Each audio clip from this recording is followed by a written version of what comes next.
Θα κάνουμε διαφημιστικά δηλαδή. Θα πούμε δηλαδή, πόσο ωραία κιθάρα!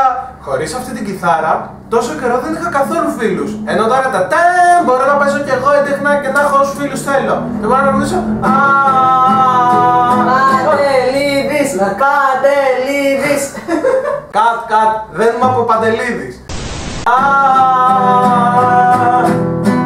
Μπορεί να κόπτεσαι και στη δική του αγκαλιά.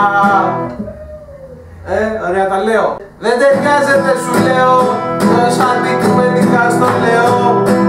Πιάσε τις φίλες σου να λένε το αντίθετο. Αυτό. Επίσης, χέρια, διαφημιστικά χεριών. Μπορούσες πριν να κάνεις έτσι, όχι, μπορούσες να κάνεις όχι, δεν μπορούσες, κατάλαβες. Δεν γινόταν αυτό. Επίσης έλεγες, πω τι έπαθα, χωρίς χέρια πώς θα το κάνεις. Θα λες, πω τι έπαθα. Χέρια, βοηθάνε και σένα. Μπορείς να κάνεις το ναζί. Μπορείς να κάνεις, να πιεις ένα ποτήρι νερό. Μπορείς να την παίξεις. Μπορείς να την παίξεις. Μπορείς να παίξεις και την κιθάρα άμα θες. Γενικά μπορείς να κάνεις πολλά πράγματα με τα χέρια, τα σπάνε. Μπορείς να μουτζώσεις. Μπορείς να πετάξεις ένα αρκουδάκι στον αέρα και να το πιάσεις με το άλλο χέρι. Πολύ ενδιαφέρον και αυτό. Είναι μια καλή δουλειά. Μπορείς να αφήσεις ένα αρκουδάκι στον καναπέ. Μπορείς να σκαλίσεις τη μύτη σου, μπορείς να σκαλίσεις τα αυτί σου, μπορείς να σκαλίσεις. Να σκαλείς γενικά ρε παιδί μου, μπορείς να είσαι κυπουρός. Με τα χέρια. Αυτό. Μπορείς να κρατάς το τσιγάρο και ένα μπεγλέρι στο άλλο. Αυτό μου το πήριδα να το πω. Μπορείς να κρατάς ένα netbook. Είναι πολύ ωραίο. Μπορείς να γράφεις με αυτό στο netbook. Μπορείς να γράφεις στο netbook, αλλά μπορείς να γράψεις και με στυλό. Όχι στο netbook, σε χαρτί. Κοίτα, netbook. Είναι Chromebook. Έχει Chrome και book.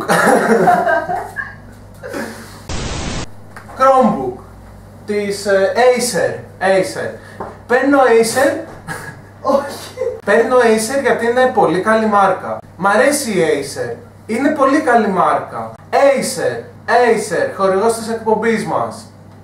Αυτό το πήρε επειδή λέω πολλές φορές Acer. Και μια κιθάρα. Τραγουδάω τώρα. Δεν είναι καθρέφτης, είναι κάμερα. Ναι, αλλά δεν πρέπει να δω. Αν γράφει, παιδιά, κάτσε, συνταονίσου. Όχι ρε παιδί μου. Δεν φαίνεται τα πόδια, δεν θα σε φρικάρω.